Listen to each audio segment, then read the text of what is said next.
안녕하십니까? 오늘은 14장의 중적분을 공부하겠습니다.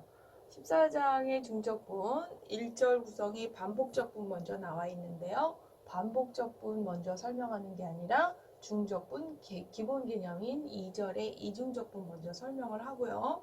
거기에서 필요하면 1절 반복적분으로 와서 2절과 1절을 왔다 갔다 하면서 하다 보니까 여러분이 조금 교과서 페이지를 보실 때 혼돈의 여지는 있을 수 있으나 나중에 설명을 다 들었을 때는 개념은 조금 더 이해하는 게 쉽지 않을까 싶어서 제가 왔다 갔다 2절 먼저 설명하기로 했습니다. 그러면 2절에 이중적분 들어가기 전에 일변수 함수의 적분에 대해서 먼저 간단하게 복습하고 들어가겠습니다. 일변수 함수 y는 fx를 a에서부터 b까지 주어진 정의된 함수에 대해서 우리는 보통 요 a에서부터 b까지 이 곡선으로 둘러싸인 부분의 넓이를 생각했죠. 넓이를 접근을 이와 같이 이 영역을 분할을 해서 등간격이 아니어도 상관이 없었죠. 분할을 한 다음에 그 내부의 어떤 대표점, 샘플된 점 하나를 잡아서 그 구간에 수많은 변화 있는 값의 대표값으로 그거를 잘라서 곡선이 아닌 직선으로 만들었죠. 그래서 이 구간의 전체 값을 대표값을 예로 한 상태에서 밑변의 간격에 해당하는 델타 xi와 높이에 해당하는 그 샘플된 점 xi 스타 혹은 xi 바로 쓰기도 하죠. 이 값을 곱한 것, 즉 기하학적으로 분석했을 때 이 사각형의 넓이 하나가 누가 봐도 이렇게 오차가 있어요. 하나로만 봐도. 그런데 일단 전체 개수 n을 더해서 원래 구하려고 했던 목표보다는 오차는 있지만 그 넓이의 근사값으로 받아들이죠.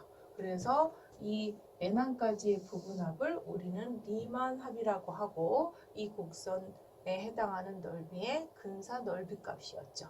그랬을 때 얘를 원래 목표인 넓이로 가기 위해서 이 분할한 간격이 어디로 가게끔 0으로, 그래서 간격이 0으로 가서 마치 하나의 선이 될 때까지 극한값으로 그 계산을 한 값을, 즉 얘 간격이 0이 된다는 얘기는 이 분할할 개수를 0으로 무한대로 제가 환산을 했어요. 물론 교과서에서는 저 간격을 p 벡터 매저놈이 0으로 간다. 즉 이 간격이 0으로 간다는데 이 간격이 0으로 가는 건 직관적으로 다시 해석하면 분할한 개수가 무수히 많았을 때의 극한값이 하나의 수렴값을 가지면 우리는 그 극한값을 이 주어진 곡선 사이에 넓이로 해석을 할 수 있고 그것을 A에서부터 B까지의 정적분이라고 정의를 했죠. 그러면 이 정의의 이해를 이용해서 우리는 이변수 함수에서는 이 넓이가 아닌 부피를 어떻게 접근할 것인가 또 그림을 한번 보겠습니다. 그 다음 거. 우리는 이변수 함수는 보통 이렇게 곡면으로 주어지고요. 그 영역을 아까 x가 상수 구간인 것처럼 y도 똑같이 일단 일반적인 보편적인 상수 구간으로 잡았어요. 그러면 x도 상수 구간 a에서 b까지, y도 c에서 d까지 상수 구간으로 주다 보면 실질적인 정역은 지금처럼 직사각형이 되겠죠. 그럼 이렇게 정의된 어떤 양의 함수가 있다고 해요. 처음부터 왔다 갔다 이렇게 음까지 생각하지 않고 뭔가 양수 함수가 하나 있고 이 곡면과 z는 0, 즉 우리가 흔히 말해서 xy 평면 요 사이에 둘러싸인 요 부분에 대한 부피를 구하고 싶은 거예요. 즉 이 영역에서 이 곡면과 xy 평면 사이에 있는 얘의 부피를 구하고 싶은 거죠.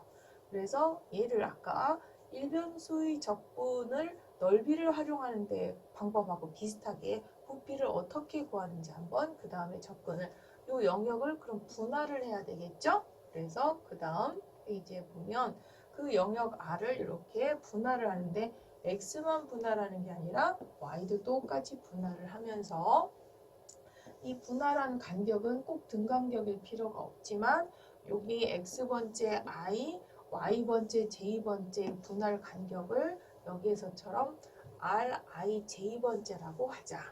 그러면 조금 이따 늘 그러하듯이 요거 안에 이 구간 영역 안에 전체 영역을 분할을 한 거잖아요. 아까 선을 분할했고 얘는 직사각형 영역을 작은 직사각형 영역으로 분할을 했지만 거기에 어떤 랜덤한 점 하나를 잡을 거예요.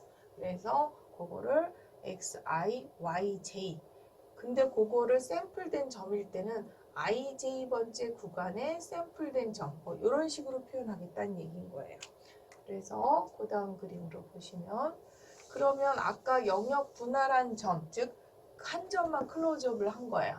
ij번째 그 구간 영역에서 그 ij번째의 각각 대표적인 대표값들, 그 x 대표값, y 대표값의 공면에서 리얼 공면의 값, 그 점을 이 영역에 다 똑같이 이렇게 획일적으로 그 값을 가져. 아까 곡선에서 내가 얘를 이 값을 대표값을 가져 이렇게 끊듯이 여기에서도 리얼은 공면이었는데 그 샘플된 대표값 요점을 그 구간에 균등하게 똑같이 갖는다라고 지금 그림을 그려놓은 거예요. 그러면 그 표본점, 아까 미리 표본점은 이제 그림으로 설명했지만 그 점에서의 함수값을 요 높이로 잡고 요 밑변 우리가 그 한 구간 작은 구간 즉 요거는 xi하고 델타 xi하고 델타 yj 그 다음에 요걸 곱하면 얘의 넓이가 나오겠죠. 그래서 요거는 rij번째 그 넓이 적분하는 어떤 작은 소 단위로 a의 ij로 표현하기로 한 거예요. 그런 다음 이 밑넓이하고 이 높이를 곱하면 우리는 원래 곡면 전체 중에서 이 분할 한 분할의 리얼 그 부피는 아니지만 근사 부피가 되는 거죠. 부피의 일명 근사값이라고 할 수 있겠죠. 그러면 그 다음에 그 나머지 그 한 개만 지금 클로즈업 했던 걸 나머지 구간에 똑같은 작업을 하면 이와 같이 우둘투둘 리얼 곡면이 굉장히 거칠고 투박한 이러한 직육면체 기둥이 되는 거죠. 걔네들을 다 더하면 실질적으로 구하고 싶었던 부피는 아닌 근사값이지만 얘네들의 합을 우리는 일변수에서와 똑같이 이중 리만합이라고 얘기를 하고 얘를 조금 더 섬세하게 다듬어서 리얼 곡면으로 가려면 이와 같이 눈에 보이는 넓은 간격이 아니라 이 간격들이 어떻게 되게끔 0이 되게끔 그럼 간격이 0이 되는 거를 교과서의 그 접근처럼 뭐 분할로 가서 P벡터 메저놈으로 가면 좀 개념이 너무 어려운 것 같아서요. 저는 조금 더 그 단계 과정을 조금 줄여서 뛰어넘어서 이 간격이 0으로 간다는 건 이 X축 분할한 개수도 무수히 많아야 되고 얘도 Y축 분할한 개수도 무수히 많아야 된다 해서 그냥 거기에서 P벡터 메저놈 즉 간격이 0으로 간다를 X와 Y의 분할 개수가 무수히 많다로 바꿨습니다. 그래서 교과서 부분하고 약간 차이가 있지만 이게 조금 여러분한테 직관적으로 이해가 더 쉽지 않을까 싶어서 바꿨고요. 그러면 이 분할한 개수를 무수히 많게 보냈을 때 이 극한값 그럼 이렇게 투박한 기둥이 아니라 마치 세세한 낮게 촘촘한 선으로 돼서 오차가 없는 리얼 곡면으로 가겠죠. 그랬는데 그렇게 보냈을 때 이 극한값이 존재한다면 마무리는 극한들이기 때문에 극한은 항상 값이 존재하는 게 아니라 존재하지 않을 수도 있어요. 그렇지만 늘 그러하듯이 이 극한값이 뭔가 하나의 값으로 수렴을 한다면 그 수렴값은 얘의 부피라고 할 수 있지 않겠느냐. 뭐 이런 얘기예요. 우리가 원래 하려고 했던 그 처음 그림의 이변수 함수 곡면과 xy 평면 사이 그 부피 s로 잡았던 걔의 부피가 나올 것이란 얘기죠. 그래서 그 다음에 정리가 나와 있죠.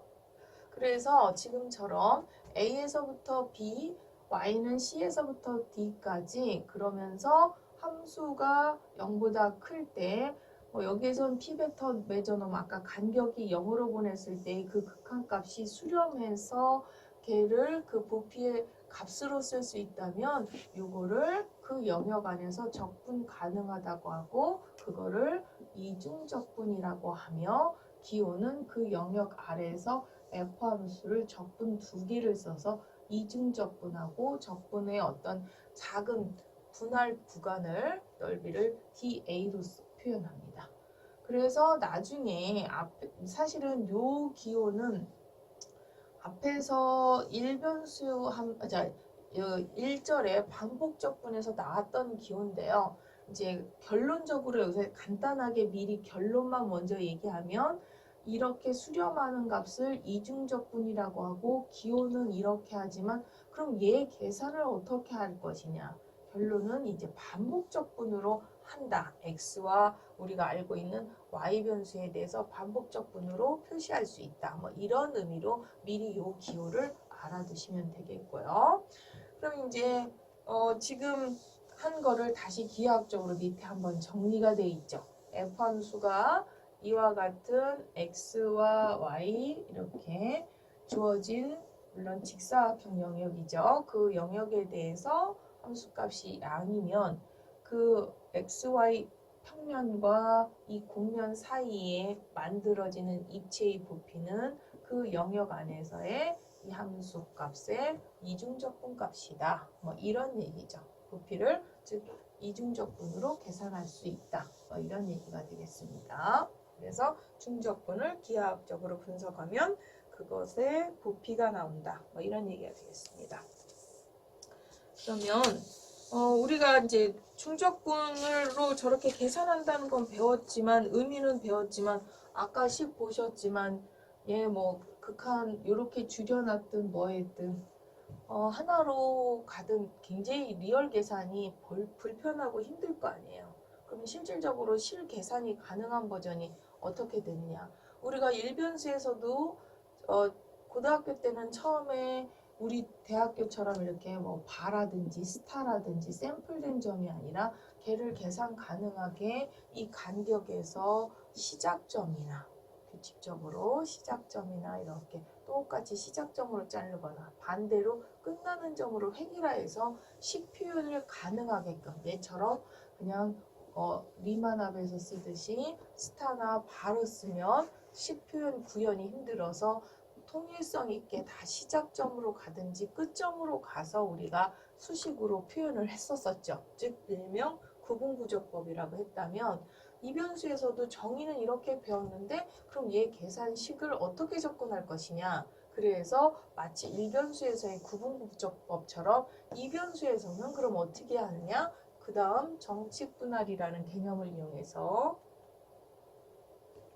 간격을 얘처럼 똑같이 뭐 x는 x대로 y는 y대로 분할을 한 다음 그 m개 x, m개 y는 n개로 분할을 해서 우리가 x 표현하듯이 xi 표현하듯이 yi를 표현해서 그 점의 끝점 즉 아까 그림의 r, i, j번째의 표본점을 오른쪽 위의 꼭지점이 되게끔 이렇게 다 표현을 해 놓은 거예요. 그거를 그 점에서의 샘플된 점 xi와 y의 ij바 즉 그거에 뭐 아까 우리가 바로도 쓰고 스타라고도 쓰는 그 표본점을 이런 점들로 즉 오른쪽 끝점 영역에 있으면 이 끝점을 다 일반적으로 일관성 있게 얘로 쓰겠다는 얘기예요. 그래서 그 샘플된 점을 다 이렇게 표현하면 이 간격과 얘를 다 이렇게 표현해서 리만합을 이와 같이 우리가 수식으로 즉 구현이 가능하다는 얘기예요. 근데 사실은 구분구조법 일변수에서도 그렇게 수식으로 갈 수 있다고는 배웠지만 진짜 적분을 계산할 때 구분구조법으로 계산하지 않고 어떻게 배웠어요? 적분 공식을 다시 계산 버전으로 따로 배우듯이 얘도 이변수에서의 중적분의 개념과 걔를 어떤 수식으로 구현할 수 있는 방법은 정칙분할로 해서 마치 구분구조법처럼 이렇게 할 수 있다지만 말은 이렇게 표현 가능하다지만 굉장히 이거 복잡합니다. 극한도 가기 전에 극한도 없는 상태에서 얘네들 식 표현 자체가 시그마도 들어가기 전에 요거 자체도 힘들어요, 사실은. 그래서 얘는 이제 이론적인 접근이고요. 수식으로 표현은 가능하지만 실계산은 우리가 마치 일변수에서의 적분 계산하듯이 조금 더 간단하게 계산하는 방식은 있습니다. 그게 바로 그럼 우리는 얘를 조금 이론적으로는 이렇다지만 조금 더 효율적으로 간단하게 계산할 수 있는 방법이 없을까 해서 이제 다시 1절로 가겠습니다. 1절에서 지금 우리가 생각하고 있는 부분을 또 다르게 좀 기하학적으로 좀 다른 관점에서 재해석을 해보자. 그래서 그 다음으로 넘어가겠습니다.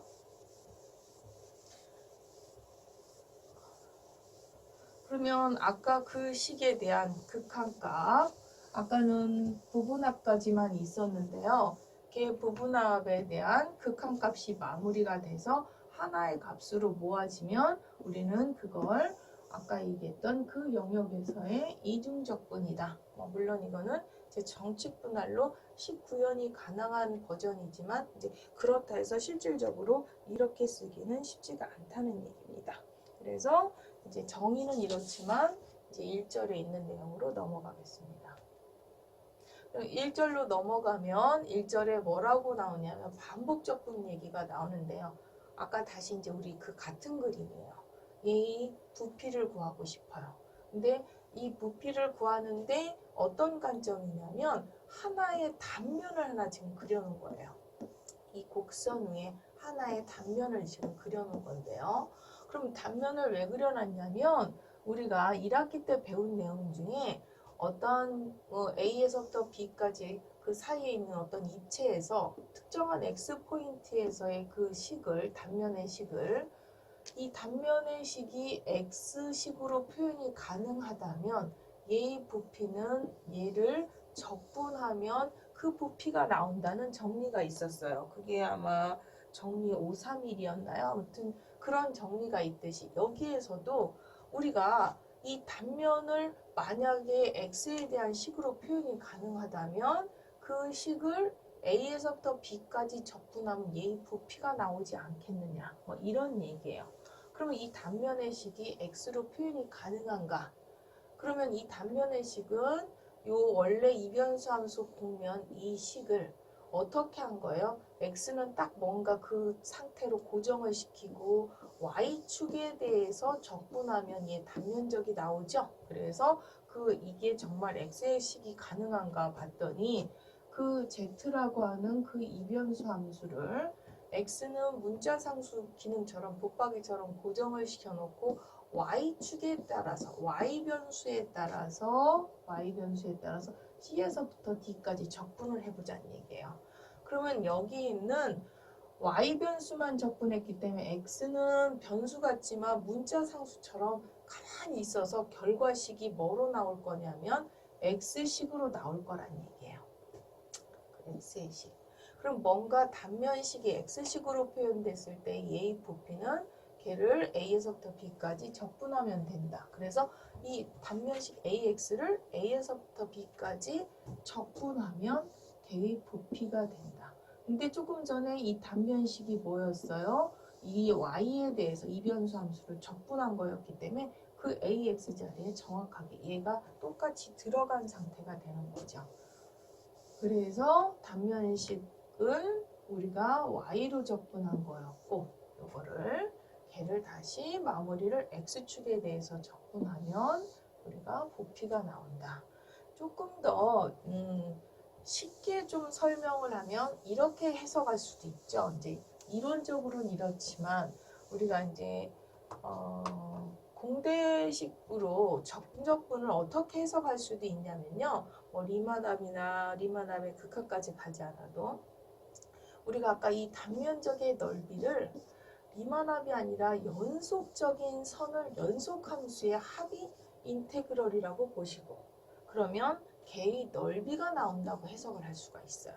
그럼 똑같은 관점에서 봤을 때 이 단면적의 식을 연속적인 단면을 갖다 다 더하면 얘의 부피가 될 것이고 걔가 바로 여기에서의 중적분에 해당하는 값이 나온다. 이렇게 이해를 하시면 조금 더 개념이 쉬울 수 있다고 보겠습니다. 그래서 우리가 일변수에서 이 선을 연속적인 선을 더한 게 적분이고 개의 넓이가 나오듯이 이변수 함수에서는 단면을 연속적인 단면을 더했을 때, 즉 그 연속적인 단면을 더한다는 건 그 단면식을 적분했을 때 부피가 나온다. 이렇게 이해하시면 조금 더 복잡한, 너무 처음 시작할 때부터 중적분 기호들이 너무 복잡해서 힘들었다면 직관적으로 쉽게 이해하시면 그렇게 이해하실 수가 있겠습니다. 그러면 이제 아까도 얘기했지만 이 단면의 식을 적분하는데 그 단면식에다가 얘를 대입해서 이렇게 표현했어요. 그러면 순서가 어떻게 되는 거냐면요. 지금은 첫 번째 1번 얘를 계산해서 y로 먼저 단면 적분을 계산한 다음 그 다음 그 결과를 다시 x에 대해서 적분하는 그런 과정이에요. 그러면 얘는 꼭 이렇게만 적분할 것이냐? 물론 지금 순서 때문에 여기 친절하게 여기식에서 가로가 들어가 있는데요. 나중에는 얘처럼 가로를 보통 이제 이 기호나 처음에 이렇게 쓰지만 이해가 되면 줄여서 가로 없이 이렇게 바로 내려와서 쓰는데요. 이렇게 쓰는데 그러면 이거를 순서를 지금 y 먼저 하고 x일 때 구간도 같이 y 구간이 따라와줘야 되고요. x면 x 구간 같이 이렇게 따라와줘야 됩니다. 그럼 이제 이 문제 그 다음에 얘를 이렇게만 볼 게 아니라 다른 관점으로 볼 수는 없을 것이냐. 그 옆에 그림 한번 확인해 보겠습니다. 그럼 아까 단면을 x 고정시켜서 y축으로 적분해서 단면을 시작했다면 이번에는 y를 고정시키고 이 단면의 식을 x축으로 적분해서 얘의 넓이를 즉 정해진 y에서의 고정된 y에서의 단면의 식이 뭔가 적분하면 이 곡선을 x축으로 적분하면 y식으로 표현된 걔를 다시 y에 대해서 적분을 해주면 이거를 y에 대해서 적분해주면 이 부피가 나오지 않겠느냐. 그래서 첫 번째 그거를 x로 먼저 적분해서 이 단면을 만들고 그 단면을 다시 y에 대해서 적분하면 부피가 돼서 같은 그림이었는데 얘 해석을 이쪽 단면으로 시작하느냐 이쪽 단면으로 시작하느냐 순서의 차이만 있지 같은 결과가 나오겠죠. 그러다 보니 그 다음 식에서 그 다음에 뭐라고 결론이 나왔냐면 똑같은 영역에 대한 함수, 물론 아직은 양의 함수를 이와 같이 적분 순서를 바꿔도 첫 번째 y를 하고 지금 얘는 두 번째 x를 한 거고요. 첫 번째 x를 먼저 하고 그 다음 그 결과를 y에 대해서 한 거랑 결과는 똑같으며 걔가 곧 우리가 원하는 그 영역에서의 이중적분 값이다. 그래서 2절에서 얘기하는 이중적분은 거기 정칙분할에서 구분구조법처럼 그렇게 복잡하게 가는 걸로 하는 게 아니라 이와 같이 반복적분을 할 거다. 순서대로. 뭐 얘는 yx, 얘는 xy. 그 대신 얘 순서를 바꿔도 등식이 성립하되 구간도 같이 바뀌어야 되는 거예요. 이 구간. 구간 아까도 일부러 지금 처음이라 계속 동그라미 내지 가로를 쳐주는데 이 안에 거 먼저라 이 구간은 요 x 변수 구간 밖에 있는 거는 밖에 변수 y 변수 구간을 꼭 놓치지 마셔야 되는데 시험 볼 때 이거 가장 실수 많이 하는 거라 이렇게 즉 얘와 얘를 이렇게 구간을 같이 쓰는 학생들이 있는데 그게 아니라 이쪽 안쪽 변수 구간, 바깥쪽 변수 구간이라는 거 다시 한번 강조하겠습니다. 그러면서 기호도 중요하지만 적분 순서를 바꿔도 같다가 1절과 2절에 다 두 번씩 나와요. 다 나오는데 그게 푸빙이 정리입니다. 그래서 중적분은 이와 같이 반복적분으로 계산할 수 있다. 그럼 이제 그 다음 내용으로 가보겠습니다.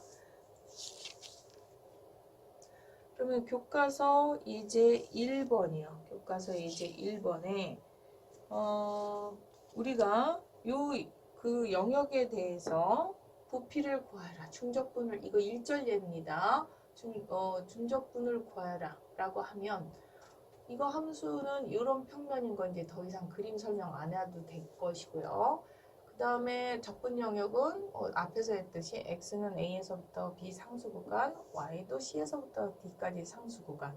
누가 봐도 이와 같은 직사각형 영역에서 이 함수를 중적분을 구해라. 그럼 이 사이에 부피가 나오는 거잖아요. 그럼 얘는 우리가 앞에서 13장에서 굉장히 연습을 강조하면서 14장에서 그림이 많이 나온다고 했던 그거를 이용해서 이렇게 되면 직사각형이에요. 그럼 어떻게 해요? 윗넓이 곱하기 그냥 높이로. 그러면 A에서 B까지 길이 B-A와 그 다음에 C에서부터 D까지 D-C 곱하기 K가 바로 얘의 중적분 결과가 되겠죠. 물론 얘를 좀 쿨하게 이렇게 계산은 했지만 중적분, 즉 반복적분으로 계산해도 되지만 이런 거 가지고 굳이 반복적분 계산하지 않고 의학적으로 바로 답을 빼시는 거지 반복적분까지 갈 건 아니라고 봅니다. 그래서 이렇게 계산하면 되겠고요. 그 다음 예로 넘어가겠습니다. 그 다음 예는요. 1-x라고 하는 함수를 x는 0에서부터 1까지 y도 0에서부터 1까지 영역에서의 교과서 예제입니다. 중적분을 하여라. 그러면은요. 얘 그림 1-x 그림을 그릴 수 있어야 돼요.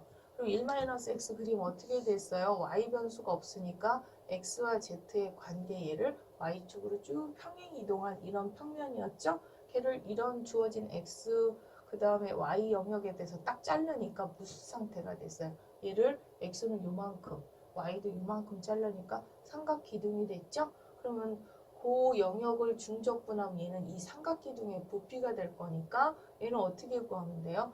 이 삼각형 넓이, 즉 가로 세로가 높이가 수직 높이가 각각 1이니까 얘 넓이가 얼마가 돼요? 2분의 1, 이 길이 1. 그래서 얘 중적분을 계산하면 2분의 1이다. 즉 그림만 그릴 수 있으면 바로 답이 나오는 상태가 되겠죠. 물론 얘도 이렇게 그림으로 가지 않고 조금 이따 예제 바로 이어서 할 반복적분으로 계산할 수는 있지만 이와 같이 간단한 건 굳이 반복적분까지 갈 건 아니라서 제가 그림하고 조금 관계된 거를 조금 쉽게 이해시키려고 교과서처럼 이 풀이로 끝내기로 하겠습니다. 그 다음 예제로 넘어가겠습니다. 다음 예제는요. 요게 조금 리얼 버전이죠. 어떤 이변수 함수를 이렇게 줬어요. 주고서 이공면과 이공면, 심지어 세 개의 좌표 평면으로 둘러싸인 입체의 부피를 구하여요. 이런 문제. 이게 이제 여러분이 진짜 마주치는 그런 상황의 문제인데요. 그럼 얘를 구하려면 아까처럼 그림이 쉽거나 뭐 이런 게 아니라 굉장히 복잡해요. 그래서 이 문제의 입체를 구하려면 어떻게 해야 되냐면 늘 강조하듯이 뭐 얘네들 그림이야 이제 익숙하고 좌표 평면이 알지만 얘 그림이 어떻게 되는지를 알아야 돼요. 그래서 쟤를 우리 저거 본 적 없는데 라고 하시는 분 플러스 z는 16. 그럼 어떻게 돼요? z는 16 마이너스 x제곱 마이너스 2y제곱이라고 양함수로 바꿔놓고 보면 이 그래프가 어떤 그래프예요? 앞에 학기 초에 굉장히 열심히 연습했던 얘는 16 마이너스 x제곱 플러스 2y제곱으로 단면이 포물면인 타원 포물면 정확하게는 단면이 타원 포물면인 거를 어떻게 해요? 즉 눌린 종 모양을 마이너스 베이스니까 Z축으로 대칭 이동한 다음에 V로 Z축으로 16만큼 평행 이동시킨 거죠. 그래서 걔 그림과 얘네들 나머지 그림하고 평면까지 그림은 그 다음에 그리면 어떻게 되냐면요. 다음 페이지 보면 요런 모양이 되면서 X, 얘가 X는 2, Y는 2 이렇게 잘려질 거 아니에요. 물론 얘 원래 절편은 16, 뭐 얘는 아마 4 정도 되나요? 얘는 뭐 2루트 2 정도 되나요? 아무튼 이렇게 되겠죠. 근데 고기 중에 이만큼 자른 단면이면서 각각의 좌표 평면까지 자른 것, 즉 이 모양에 대한 부피를 요구한다는 걸 그림으로 딱 그릴 수 있어야 돼요. 심지어 어느 경지에 이르러야 되냐면 이 정도 그림은 하도 많이 그려봐서 머릿속에 저게 그림을 지금처럼 보여주지 않아도 저 그림이 머릿속에 떠올릴 정도. 그래서 심지어 어떤 학생들은 시험 볼 때 원래는 보통 그림이 들어가서 그래서 여기서 식을 이렇게 푸는구나 쓰는 학생들이 거의 99%인데 가끔은 이제 정말 이제 그림 연습을 너무 많이 해서 그림 없이도 식을 잘 쓰는 학생이 한두 명씩은 있어요. 그 정도로 그림을 많이 그려봐서 얘 그림 없이도 머릿속에서 아, 쟤는 지금 어떤 상황의 그림이구나를 떠올릴 정도로 그림을 많이 그려보셔야 됩니다. 그래서 학기 초에 학기 초는 아니지만 지난번 13장에서 그림 연습을 굉장히 시작할 때 13장 본문도 안 들어가고 시간을 내서 너무 많이 하다 보니까 그때도 얘기했지만 13장 미분 때문에 그렇게 열심히 한 게 아니라요. 여기 보시면 알겠지만 그림을 모르면 중적분 시작 계산 방법을 알아도 할 수가 없어요. 그래서 13장에서 너무 많이 지금 그 뒤에 토목공사 하듯이 너무 그림을 열심히 하다가 사실 뒷부분에 라그랑제 승수라든지 그 뒷부분에 수많은 주옥 같은 예제들을 막 진도에 쫓겨가지고 제대로 못하고 막 끊고 막 이랬는데요. 너무 아쉬워요. 어쨌든 나중에 기회가 있으면 여기 라그랑제 승수나 뒷부분 너무 급해서 조금 잘려진 부분 추가로 좀 할 수 있었으면 좋겠고요. 요거 이제 그림 이해됐어요. 요런 그림이고, 그러면, 얘 적분하려면, 이제 얘 부피를 구하려면 어떻게 해야 돼요? 요 공면함수, EZ예요. 얘가, 요 공면함수. 얘를 어떤 영역에 대해서, x는 0에서부터 2까지, y도 0에서부터 2까지, 이런 영역에 대해서 이 함수를 중적분을 해야 문제에서 요구하는 부피가 나오겠구나를 이해해야 돼요. 즉 문제에서 요구하는 그림들을 다 그릴 수 있어야 되고 걔를 같은 평면에 그리면서 걔가 요구하는 구체적인 영역이 이거구나. 그러면 얘를 어떤 함수를 어떤 영역에 대해서 중적분을 해야 되는구나를 찾아야 되죠. 그러면 이제 여기 z는 이식이니까 얘를 x, y 영역이 이건데 나는 여기가 이제 뒤에가 y로 표현됐으니까 일단 가까운 y로 먼저 적분을 해보려고 그래요.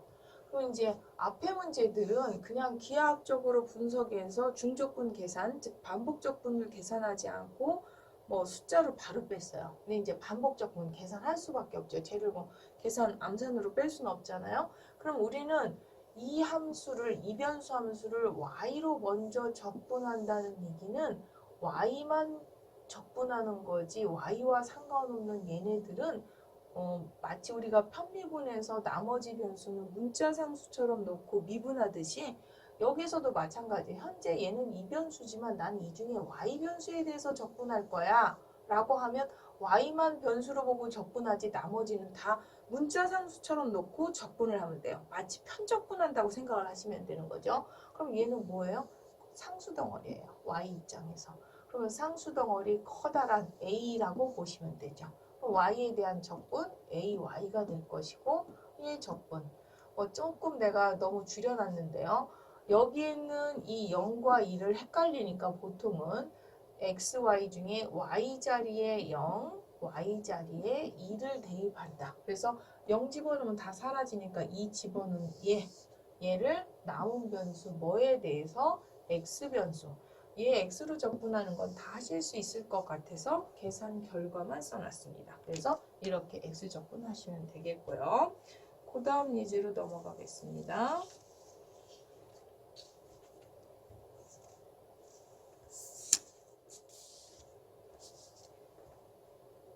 그 다음 예는요. 아직은 제가 조금 여러분이 익숙하지 않을 것 같아서 편적분보다는 이렇게 좀 계산으로 그림으로 바로 갈 수 있는 거를 좀 예를 먼저 많이 뽑아봤는데요. 얘 그림 같은 경우는 영역 R이 이런 x, y 영역에 대해서 얘를 중적분하여라. 중적분하라고 하는 함수, 영역은 상수 구간이니까 적분 이 함수를 갖다 좀 분석을 할 필요가 있어요. 분석하니까 이렇게 돼요. 이거 보니까 뭐 생각나는 거 없어요? 우리가 원기둥이었었죠? 여기 y 변수가 없어요. 그럼 어떻게 해요? 얘처럼 x와 z가 단면이 반지름이 1인, 물론 중심이 원점이고 반지름이 1인 원을 y축에 대해서 평행이동한 원기둥에 해당하는 거죠. 그 원기둥 함수 중에 나는 이해하려고 제곱을 했지만 원래 문제 제곱하기 이전에 z는 이 원기둥 중에 양의 구간, 즉 z 중에 양의 구간이니까 원기둥 중에 우회면에 해당하는 원기둥만 되는 거예요. 그거를 어떤 영역 x는 마이너스 1에서 반대쪽 1까지, y는 2에서 마이너스 2까지 요 영역에 대해서 이 곡면에 중적분을 하면 요거의 부피가 나오는 거죠. 즉 원기둥 구한 다음에 반을 자르면 되잖아요. 그럼 요 원기둥 단면이 어떻게 돼요?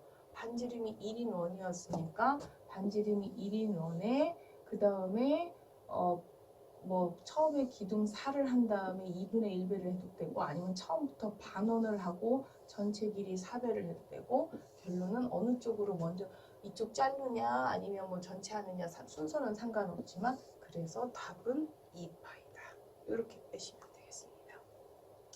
그 다음 예로 넘어가겠습니다. 조금 전처럼 그림으로 잘 그려서 계산을 빼면 좋지만 사실 그런 예는 많지는 않고요.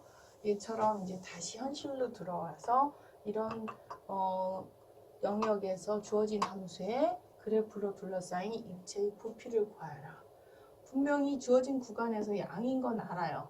그림 힘들어요. 그럼 어떻게 해야 돼요? 그 부피를 구하려면 양이니까 부피 구하려면 중적분을 하는데 내가 얘를 교과서에서는 먼저 x, y가 아니라 y, x로 먼저 적분을 했어요. 그럼 y 구간을 안에다 쓰는 거예요. 이 y 구간. 밖에다가 x 구간. 그럼 y로 적분할 때 x는 상수처럼 놔두고 여기 있는 요거를 y로 적분하고 y 자리에 2와 3을 대입한 이 결과를 남은 변수 x에 대해서 0과 1 사이에 대해서 정적분을 해주면 되죠. 그 다음에 자주 나오니까 같은 문제를 이렇게 y 먼저 할 수도 있지만 그럼 얘는 x로 먼저 하면 어떨 것이냐. 푸비니 정리라고 해서 아까 반복 적분을 해도 할 때 순서를 바꿔도 등식은 성립한다고 했었죠. 그래서 x를 먼저 하면 이번에는 같은 식이지만 x만 변수로 보니까 이거는 전체가 뭐가 돼요? 문자 상수처럼 마치 b처럼 보면 그러면 상수 b로 놓고 x만 적분하는 거니까 x를 적분하면 2분의 x제곱 이렇게 될 것이고 지금 적분은 x변수였으니까 이 0과 1을 x자리에 0과 x자리에 1을 대입하시면 돼요. 저는 이제 구조가 보이기 때문에 이렇게 x나 아까처럼 y 이런 걸 안 써도 실수를 하지 않지만 여러분은 이제 아직은 처음이라 이걸 생략하다 보면 반대쪽 변수에 잘 듣는 경우가 있더라고요. 그래서 여러분은 이렇게 써주시길 바라겠고요. 그러면 이제 뭐 얘 같은 경우 0은 사라지고 뭐가 돼요? 2분의 y제곱 마이너스 4만 남죠? 그래서 걔를 2에서부터 3까지 y변수에 대한 적분. 그래서 그 다음 적분해 주시면 결과는 쟤랑 똑같은 값이 나옵니다. 그래서 1변수 함수 계산해 주시면 되겠고요. 그 다음 교과서에서 이제 지금 제가 미리 계산한 것처럼 똑같은 함수를 다른 순서로 적분을 해봐라. 그래서 앞에서 연습해 봤으니까 순서 바꾸고 구간 바꾸는 건 이해하실 것이고 여기서 여러분이 y로 먼저 적분했을 때는 x는 문자 상수로 또 여기서 x로 적분할 때는 x는 변수로 보지만 y는 문자 상수로 그런 다음에 적분한 변수 자리에 숫자를 대입해서 남은 변수 적분 조금 전에는 x변수 여기에서는 x로 적분했으니까 x변수에 집어넣어서 남은 변수의 적분 그러면 결과는 똑같다 뭐 이런 얘기 강조하면서 네, 계산을 마무리했죠. 그 다음 예로 넘어가겠습니다.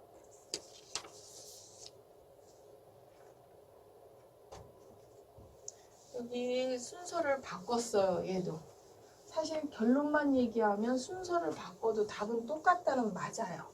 근데 클래스가 다른 게 얘는 여기에서 y로 먼저 접근했을 땐 이렇게 짧게 y를 변수로 보고 x는 문자 상수로 놓으니까 계산이 이렇게 간단하게 바로 나와요.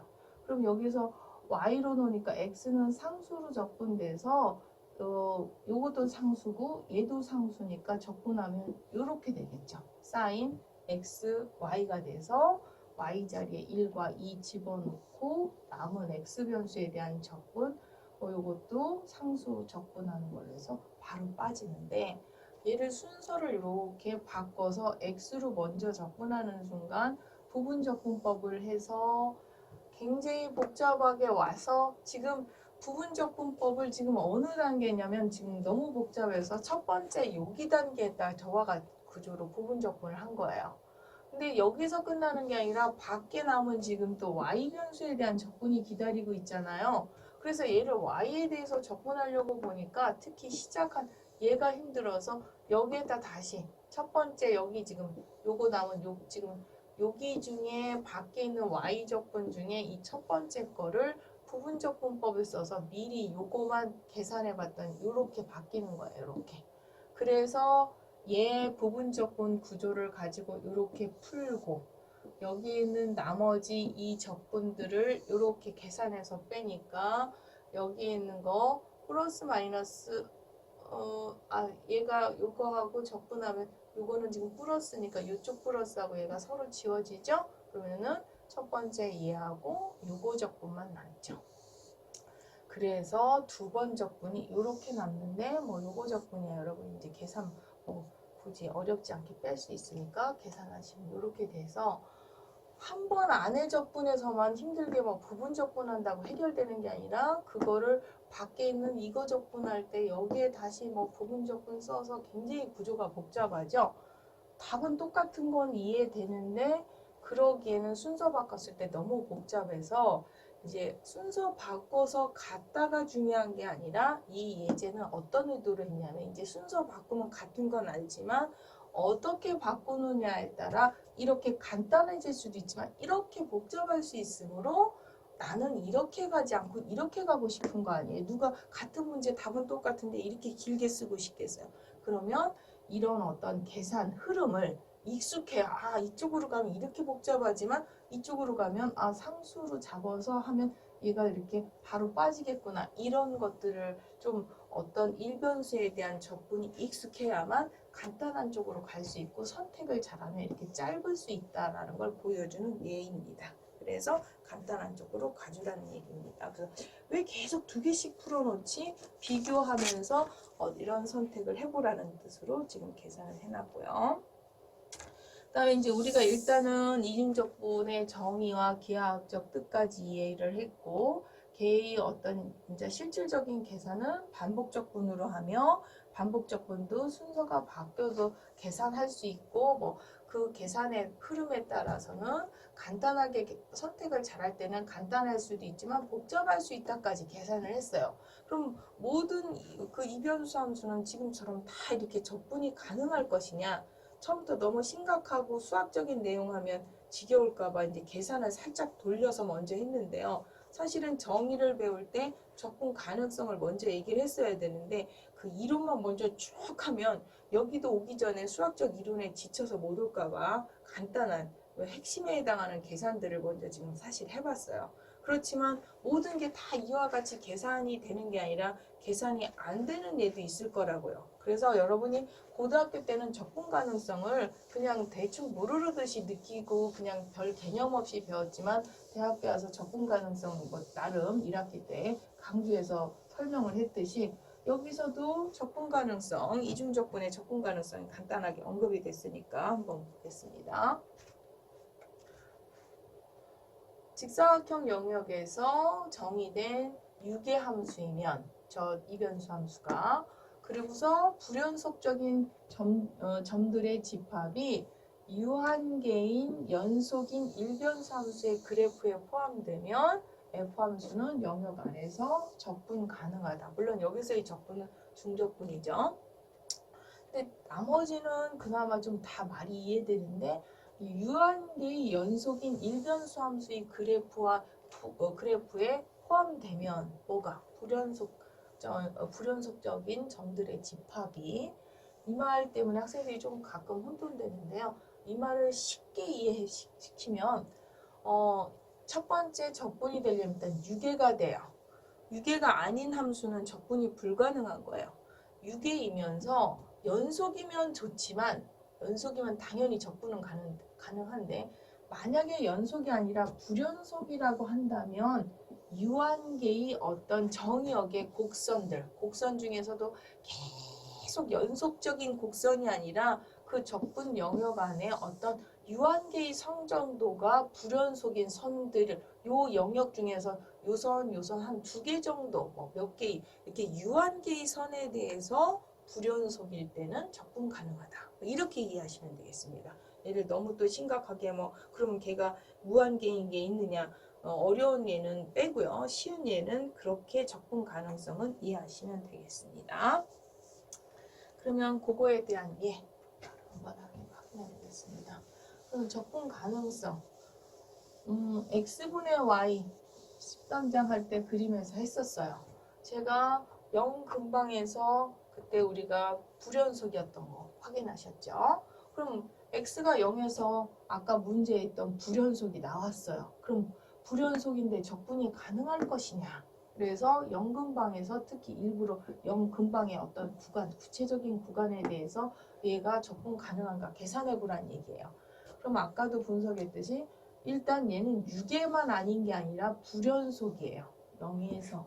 그러면 불연속이면서 불연속인 점은 어떤 하나의 선, x는 정의역 입장에서 봤을 때 x는 0은 하나의 선이기 때문에 유한계의 선이라 상관이 없지만 유계가 아니에요. 그래서 적분이 불가능한데요. 그럼 구체적인 이 구간에 대해서 계산할 때 첫 번째 x에 대해서 먼저 적분한다고 했을 때 그 x 입장에서 얘 y는 문자 상수잖아요. 그럼 문자 상수는 적분할 때 앞으로 빠져나갈 수 있으니까 이렇게 해석할 수가 있어요. 그러면 얘를 적분할 때 우리가 1학기 때 지금 막 너무 힘들으니까 이변수 이렇게 생각하지 마시고요. 다 빼고 요만큼만 보면 1학기 때 1변수에서 얘 적분 불가능해서 굉장히 강조했던 그 애입니다. 그래서 1학기 때 얘가 적분 불가능했고 이 불가능한 거를 뭘로? 특이적분으로 계산하는데 특이적분으로 계산해서 뭔가 수렴값이 있어서 그 적분값을 마무리할 때도 있었는데 얘 같은 경우는 수렴하지 않고 발산해서 적분값이 없다. 즉 적분 불가능이라고 나왔던 그 구간에 해당하는 식이죠. 아니면 여러분이 P급수로 이해하실 수도 있고요. 뭐 어느 쪽으로 이해하든지 뭐 적분 판정법에서 P급수 연결되는 그 부분으로 이해하셔도 되고요. 어쨌든 리얼 계산으로 가도 얘는 발산이었어요. 그래서 이 부분이 발산이니까 그 다음은 적분 자체가 불가능한 거죠. 그래서 얘는 적분 불가능에 대한 이해가 됩니다. 그럼 얘는 이제 그림도 알고 x가 0에서 불가능, 그러니까 불연속이라서 적분 가능하지 않다는 걸 알았어요. 그럼 그 다음 얘와 비슷한 얘 하나 한번. 그러면 x분의 y보다 그때 아크탄젠트 그림 걔까지 했을 때 좀 사실 여러분이 굉장히 좀 뜨아했을 것 같아요. x분의 y까지는 좀 이해가 되는데 저기다 막 아크탄젠트까지 집어넣는 거 불연속 얘 너무 오버 아니야 했지만 사실 요 얘 때문에 내가 그 그림을 여러분이 굉장히 뜨아하는 거 아는데 모든 책에 또 다 나오는 그림이기도 해요. 그래서 그때 그 지오지브라 실습에서 제가 그림 막 돌려가면서 위아래로 막 보여줬던 기억이 나는데요. 얘는요 0근방에서 적분 가능하냐? 일단 0근방에서 불연속인 거 알고요. 그 대신 얘는 특징이 뭐예요? 아크함수는 아크탄젠트 x 같은 경우는 유계가 됐죠. 얘 범위가 절대 아크탄젠트 x 같은 경우는 그래프가 2분의 파이에서 마이너스 2분의 파이를 벗어나지 않는 특징. 마치 사인과 코사인이 1과 마이너스 1을 안 벗어나듯이 아크탄젠트는 2분의 파이에서 마이너스 2분의 파이를 벗어나지 않아요. 그래서 언젠가 2학기 때도 한번 얘기했지만 1학기 때 그런 얘기까지는 안 했던 것 같은데 이 아크탄젠트가 이런 특징 때문에 그 현장에서 즉 어떤 수학적인 게 아니라 어떤 응용 부분에서 스케일링 함수로 굉장히 자주 쓰이는 함수예요. 그래서 대표적으로 분포가 이렇게 이 범위 안에 들어가기 때문에 아크함수를 굉장히 아크탄젠트를 많이 쓰고요.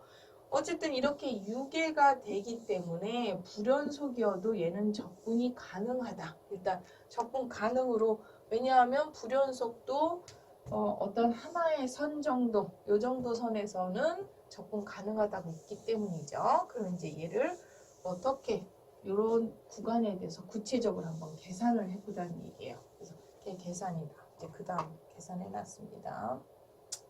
첫 번째 방법은 우리가 아크탄젠트 x 1학기 때 적분 배웠어요. 뭐 부분적분으로 계산을 했죠. 그래서 부분적분법 계산하는 기법하고 똑같이 만약에 얘를 y로 적분하면 여기에는 x분의 1은 상수 처리해서 부분적분을 써서 계산해도 물론 이거 더 제가 이 마무리 계산 더 쓰려다가 얘보다 지금 방법이가 더 좋아서 요거 계산해도 정말 리얼로 너무 길어지면 그래서 제가 줄였고요. 이렇게 해도 얘는 0이고요. 얘는 이 방법보다 제가 추천하는 방법은 그 다음 방법 2가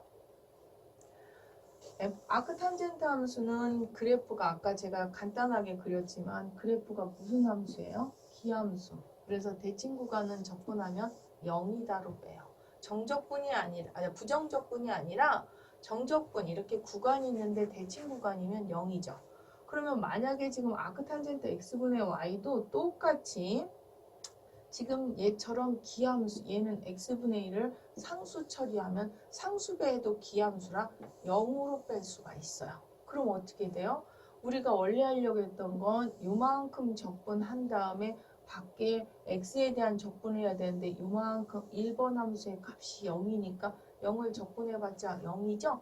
그래서 아까 조금 전에 이 기함수적인 특징을 이용하지 않고 뭐 부분적분으로 해가지고 정말 실적분을 계산해서 물론 뒷부분 계산은 일부러 끊었어요. 요거 보여주려고 이 설명을 강조하기 위해서 그렇게 계산해도 진짜 답은 0이 나오지만요. 요렇게 계산하는 게 훨씬 빠르게 나온다. 그래서 일변수 함수에서만 기함수고 대칭 구간일 때 0을 쓸 수 있는 게 아니라 이변수에서도 그런 대칭 구간이 나오면 얘가 우함수인지 기함수인지 알면 그래서 좀 비교하게 마무리 계산이 얼마나 긴지 좀 쓰려다가 참고적으로 너무 내용이 많은 것 같아서 얘 포커스를 맞추려고 줄였는데요. 그렇게 길게 계산하는 것보다 이렇게 기함수 특징을 이용해서 짧게 계산할 수 있다는 걸 꼭 설명해 주고 싶었어요. 그래서 x분의 y가 불연속, x가 0에서 얘 불연속 거기에 한 번 더 합성한 누가 봐도 훨씬 더 복잡한 이 함수인데 얘도 똑같이 x가 0에서 불연속이지만 얘는 적분이 불가능한데 얘는 적분이 가능하며 그 적분도 이와 같이 기함수를 이용하면 그 부분 적분처럼 어려운 걸로 가지 않고도 바로 0으로 쉽게 나올 수 있다. 그래서 이런 예를 듣고 오면 막 학생들이 굉장히 복잡한 식을 선생님이 만드는 것 같지만 복잡한데 이런 이 내용을 이용하면 굉장히 간단해지는 게 고마운 거죠. 그래서 이 대칭성을 강조하는 차원에서 제가 정리 하나 해놓았습니다. 그 다음 정리 내용 한번 보겠습니다.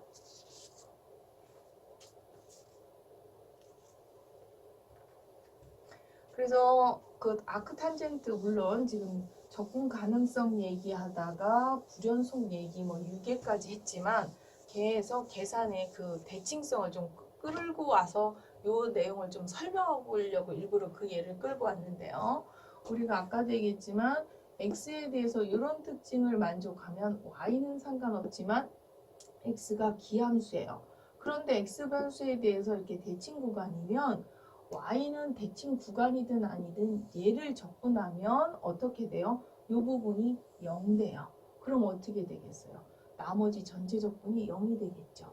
그런데 그게 아니라 뭐 항상 이렇게 기함수가 아니라 x가 이렇게 마이너스를 붙여도 똑같다. 그럼 구간이 대칭이면 0은 아니지만 이 구간이 0에서부터 a까지 적분한 거에 몇 배가 되냐면 2배가 되죠. 그 2배를 이렇게 써놔도 되지만 상수배는 앞으로 빠질 수 있어서 2배를 뺄 수가 있다. 뭐 이런 얘기예요. 그래서 이 정도 늘 그러하듯이 우함수일 때 2배는 좀 약간 기함수에 비해서 홀대받는 공식에 해당하는 느낌이 드는데요. 이렇게 마이너스 a 집어넣는 것보다 0 집어넣었을 때 굉장히 계산이 빨라지는 식들, 불편한 어떤 식에서 굉장히 많습니다. 그래서 얘도 나름 도움이 되는 공식이고요. x변수뿐만 아니라 y변수 관점에서도 이렇게 기함수다. 그럼 어떻게 돼요? x는 아니지만 y변수가 이렇게 대칭 구간이면 얘는 기함수라서 0 된다. 물론 우함수일 때는 2배다. 그래서 우리가 1변수일 때만이 아니라 2변수에서도 특히 대칭 구간은 걔가 그 구간에 해당하는 변수함수가 기함수인지, 특히 우함수까지는 아니더라도 기함수인지 하면 0으로 바로 뺄 수 있다는 걸 한번 정리해 드렸고요. 그럼 이제 그 다음 내용으로 넘어가겠습니다. 이중적분의 성질.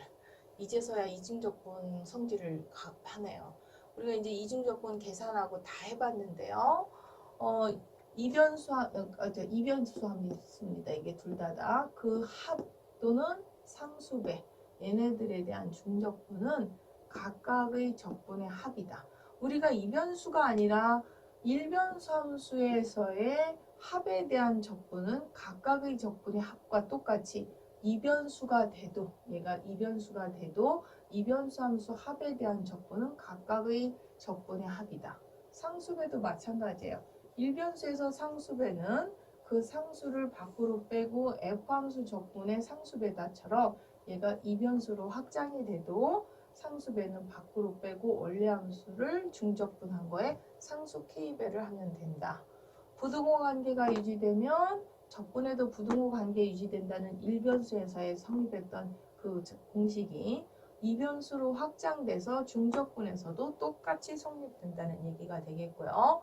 그 다음에 여기에 있는 2번은 말과 글이 길어서 굉장히 여러분이 힘들어할 수는 있지만 쉽게 얘기하면 우리가 일변수에서 A에서부터 B까지를 어떤 필요에 의해서 내부점 어떤 C가 있으면 A에서부터 C까지 적분한 것과 C에서 B까지의 적분은 A에서부터 D까지 적분과 같다. 이렇게 배우듯이 직사각형 영역 전체 R에 대해서 적분하고 싶은데 구간별로 뭔가 필요에 의해서 분할해서 적분하면 얘 분할한 적분의 합은 전체 적분의 합과 같다. 이런 얘기가 되겠습니다. 그래서 너무 여기에 말이나 기호가 가끔 어려워하는 학생들이 있는데요.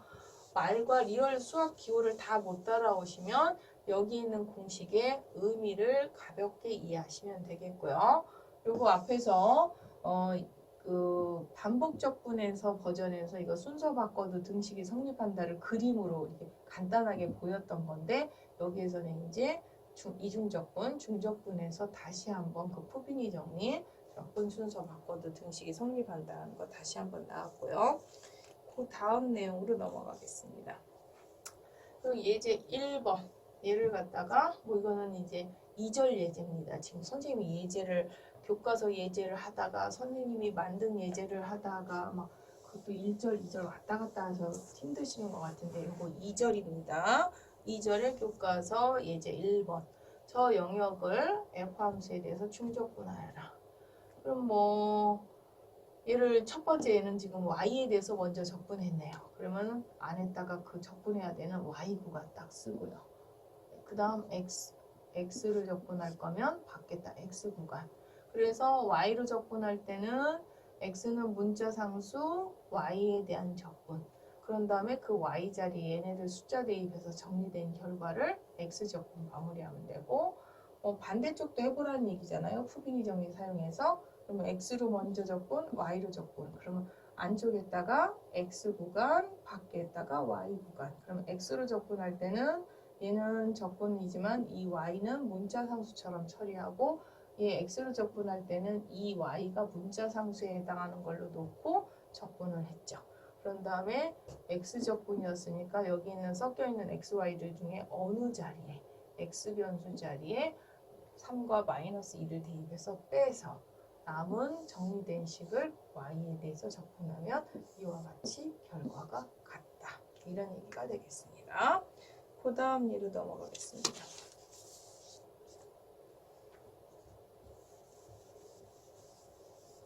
앞에서 어렵다고 할까봐 요거하고 유사한 유형을 1절에서 한번 처음 편적분 설명할 때 했는데요.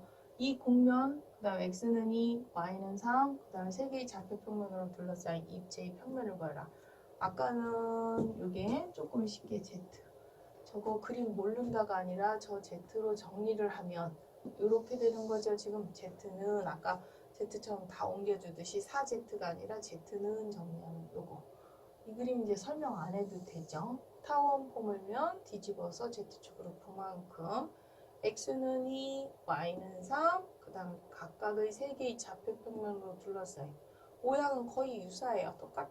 같다라고 할 수는 없지만 비슷하죠. 얘를 둘러싸인 이 부분의 부피를 구하려면 요 곡면, 요거죠. 지금 Z.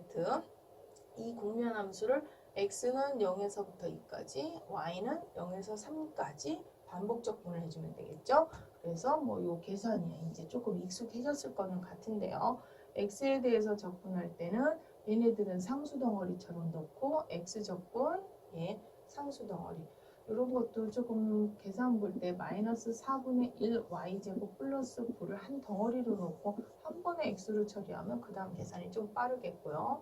x자리에 0과 2 집어넣어서 정리된 y식을 y에 대해서 적분하면 이렇게 되겠죠. 그래서 이렇게 그림만 그리실 수 있으면 어떤 함수를 어떤 영역에 대해서가 보이지만 이 그림을 모르는 순간 얘는 어떤 함수를 어느 구간에서 적분하는지를 알 수가 없어요. 그래서 그림이 그렇게 이변수 함수에서의 그래프를 알아야 적분을 할 수 있다라고 13장에서 강조했던 거죠. 그 다음 예로 넘어가겠습니다. 그러면 지금 어느 정도 그 이변수 함수의 적분에 대해서 조금 알고 있는데 1절에 제가 예제 5번을 조금 뺐어요. 1절에 예제 5번을 왜 뺐냐면 거기처럼 그렇게 풀어도 되지만 요 원리를 이용하면 훨씬 쉽게 풀 수 있어서 그 1절에서 갑자기 예제를 하다가 5번을 쑥 뺐는데요. 요 얘기는 뭐냐면 이변수 함수가 지금 얘 표현처럼 일변수 함수의 곱으로 표현되는 함수들이 있을 거라고요. 그랬을 때 이런 함수의 이중적분은 어떻게 계산하냐면 얘를 처음에 만약에 지금처럼 y에 대해서 먼저 적분한다. 그럼 얘가 이렇게 g함수, x함수하고 h함수의 곱으로 표현되기 때문에 y로 적분할 때 이 곱하기 덩어리 x식 덩어리는 상수에 해당해요. 문자 상수 역할을 하죠.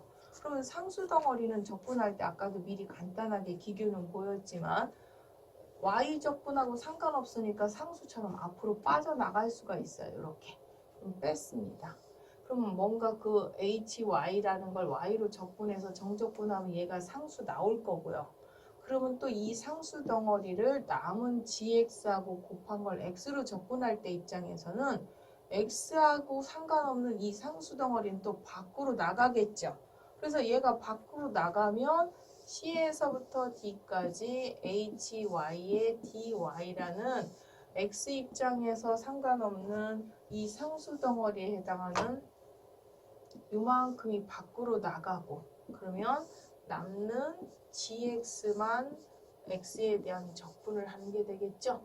그러다 보니까 X에 대한 적분과 마치 X 1변수 적분과 Y 1변수 적분의 곱하기처럼 그래서 남은 이 상수 결과를 X로 적분할 때는 상수처럼 밖으로 빠져나갈 수 있다 보니까 이렇게 돼서 결론 이변수 함수가 이렇게 각각의 함수의 1변수의 곱으로 표현될 때는 마치 1변수 함수 적분의 곱하기로 계산해도 된다. 그래서 굉장히 파워풀한 계산이 되는 거예요. 굉장히 계산이 빨라지죠. 중적분에서 우린 앞에서 순서 바꿔도 된다. 그래서 막 바꾸다 보니까 어떤 거는 굉장히 복잡한 쪽, 어떤 쪽은 간단한 쪽 그런 정도가 아니라 뭐 간단한 정도가 아니라 우리가 익숙한 다시 일변수 함수의 곱으로 계산할 수 있다. 이런 얘기가 되겠습니다. 이제 그 다음 얘기로 넘어가겠습니다. 그럼 예제 5번으로 가겠습니다. 예제 5번.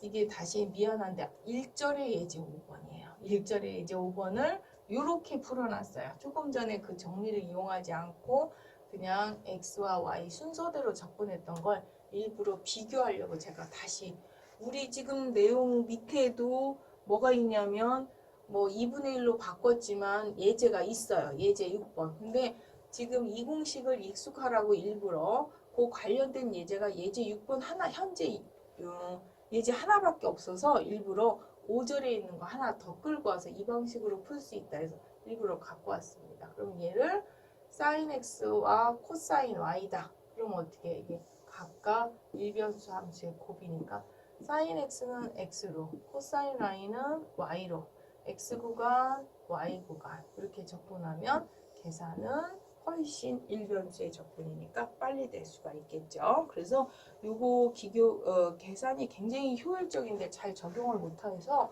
우리 지금 현재 그 제가 설명한 부분 밑에 예제가 하나밖에 없어서 일부러 그 예제랑 굉장히 숫자만 2분의 1배인데 똑같아서 5번을 일부러 한번 갖고 왔고요. 2분의 1배 상수가 조금 더 불편할 것 같아서 요게 더 효율적으로 보일 것 같아서 요걸로 바꿔서 풀었습니다.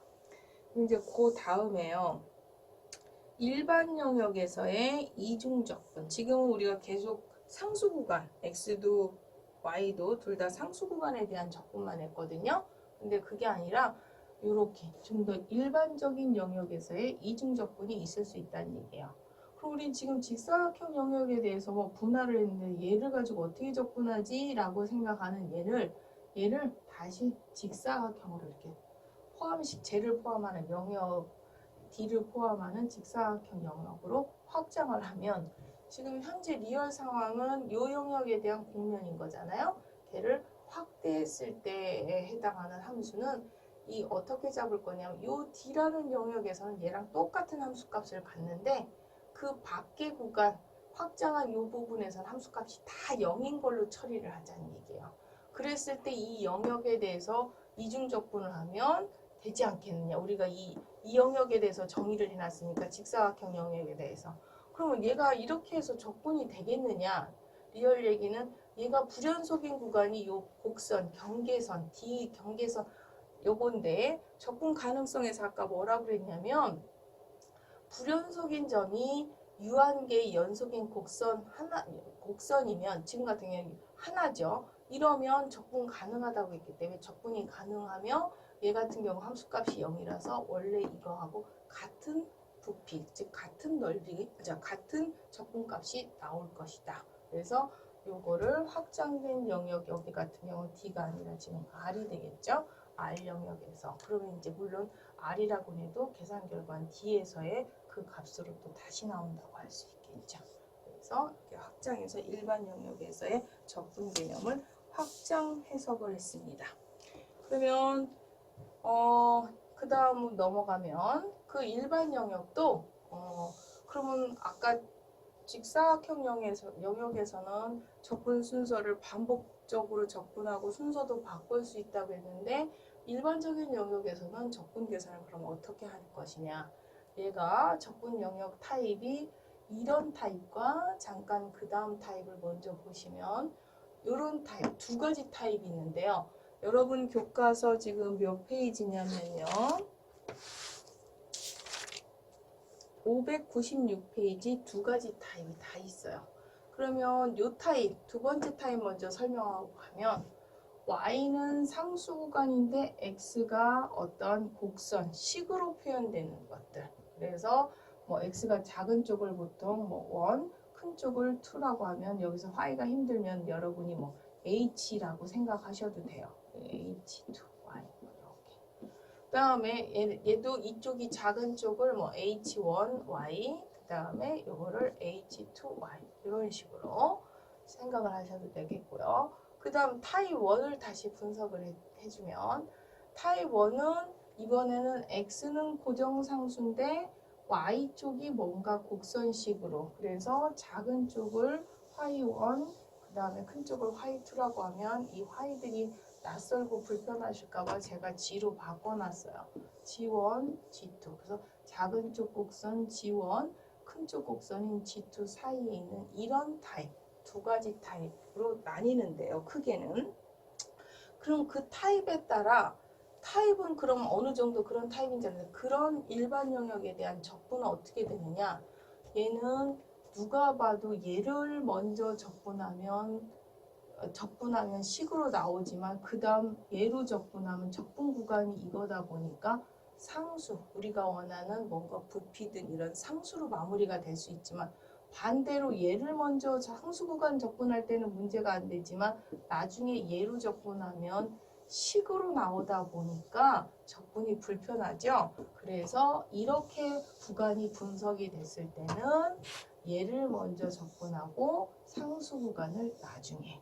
그럼 타입 2로 넘어가 볼까요? 타입 2로 다시 얘는 이렇게 구간이 분석됐다는 건 아까 얘기처럼 상수 구간을 나중에 식으로 표현된 구간을 먼저, 그러다 보니까 그 다음 교과서 정리해 보시면 지금처럼 식의 구간을 먼저 나중에 상수 구간 접근, 또 여기도 식의 구간을 먼저 그 다음에 상수 구간을 나중에 이렇게 접근하라는 뜻입니다. 기호가. 그래서 접근 순서는 그렇게 해주면 된다가 되겠습니다. 그 다음 내용으로 넘어가겠습니다.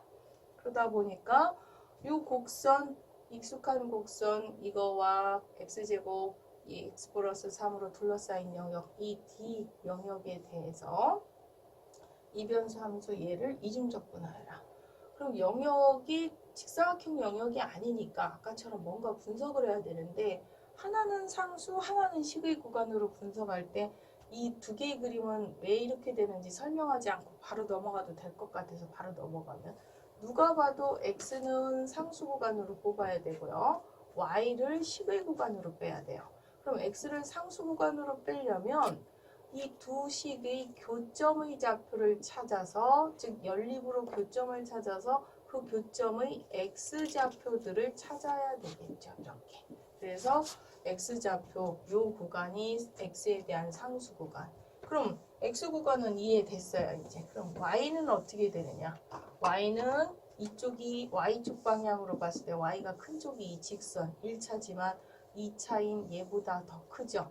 가끔 학생들이 구간 특이하게 x와 x제곱 이렇게 구간이 나타나면 x제곱이 크니까 위에다 쓰는데, 그게 아니라 2차라도 이렇게 더 작음으로 큰 1차와 요거 사이에 이 y에 대한 접근을 먼저 하고요. 남은 x변수는 이런 구간. 그러면 요거는 식이 간단하니까 y에 대한 편접분 한 다음에 다시 강조하지만 y변수에 얘 집어넣어서 정리한 거 x접근하면 이렇게 되겠죠. 계산은 여러분이 굉장히 많이 연습해 보셔야 됩니다. 그 다음 예제로 넘어가겠습니다. 그 다음에 이번에는 곡선, 이 곡선과 직선으로 둘러싸인 영역에 대해서 저 함수를 이중 접근하여라. 접근하기 전에 영역 분석을 먼저 해야 되는데, 얘도 상수 구간이 아니기 때문에 일반 영역 분석할 때 어느 쪽을 상수 구간으로 잡을 것이냐. 그럼 누가 봐도 이쪽 아까처럼 x축으로 잡는다고 안 되는 건 아니지만, 영역을 여러 개로 나눠서 불편하게 할 게 아니라 y를 상수, x를 식의 구간으로. 그러면 이 두 개를 연립해서 교점을 찾되 교점에 무슨 좌표를 마무리해야 돼요? y좌표. 그래서 y는 상수 구간인 마이너스 2에서 4까지 접근을 나중에 할 것이고, 그럼 먼저 x변수는 식의 구간, x 입장에서는 요 2차 곡선이 더 작고 직선이 크니까 직선을 나중에, 그 대신 이 처음에 주어진 식을 x는으로 환산해 줘야 되죠. 그러면 x는 y 플러스 1이 되겠고, 그 다음에 요것도 x는으로 환산해 줘야 되니까 요 곡선이 지금 적에서 주기는 이렇게 주어진 거잖아요. 2x 플러스 6. 그럼 얘는 x는으로 하면 2분의 1 y제곱 플러스 마이너스 3인가요? 이렇게 되죠. 그래서 요것과 요거 사이, 그래서 얘와 이 사이, 저 식이 갑자기 왜 나왔지? 라고 하는 그 식을 다 x로 환산을 해줘야 됩니다.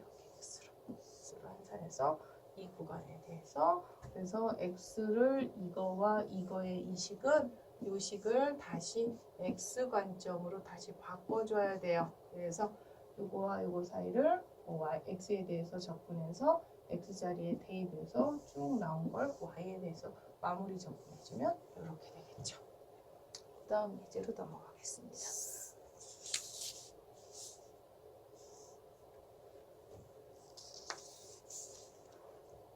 그러면 얘 평면으로 둘러싸인 입체의 부피를 구하여라. 그러면 얘 그림 먼저 그려야 돼요. 요거는 제가 좌표 평면으로 둘러싸인 상태가 어떤지 모르니까 평면 방정식인 건 알 것이고, 이 평면 방정식을 가장 간단하게 그리는 방법, 절편들 x절편 1, y절편 2, z절편 3인 이런 평면이에요. 그럼 저 평면과 xy 평면, yz 이걸로 둘러싸인 입체의 부피는 누가 봐도 삼각뿔이고요. 답은 이미 우리가 아는 그 삼각골 계산에 의하면 답은 나왔어요.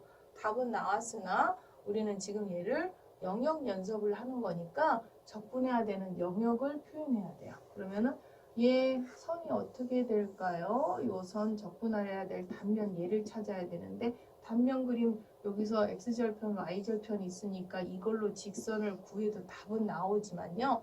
나중을 위해서 요 경계선 구하는 방법, 이런 직선이 아니라 꼬불꼬불한 곡선일 수도 있잖아요. 그럼 얘 찾는 방법. 이 평면이, 이 빗면에 있는 평면이 XY 평면, 즉 XY 평면이라는 건 Z가 어떤 상태예요? 0인 상태의 평면이죠. 얘와 얘를 동시에 만족하는 연립. 그럼 Z가 0일 때니까 요거를 만족하는 식이 얘가 되는 거예요. 그래서 직선식 얘가 되겠고요. 그럼 이 평면 Z는으로 바꾼 식, 여기에서 이 식은 여기에서 얘를 Z는으로 바꾼 식을 어느 영역에 대해서, 이 영역에 대해서, 그러면 여기에서는 x를 먼저 y를 나중에 하려면 y를 상수 구간, x를 식의 구간, 그럼 x는 0에서 요거를 x는으로 정리하면 이렇게 되겠죠.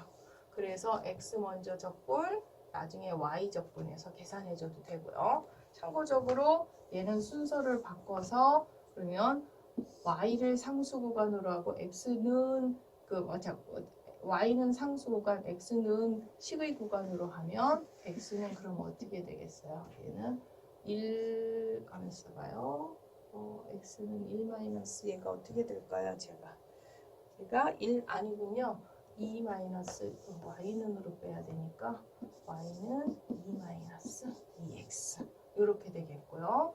그래서 y는 요거를 2-2x에서 0까지, 그 다음에 x는 0에서부터 1까지. 그래서 이쪽으로 가느냐 이쪽으로 빼느냐에 따라서 얘는 y 변수 먼저, 나중에 x 변수 먼저.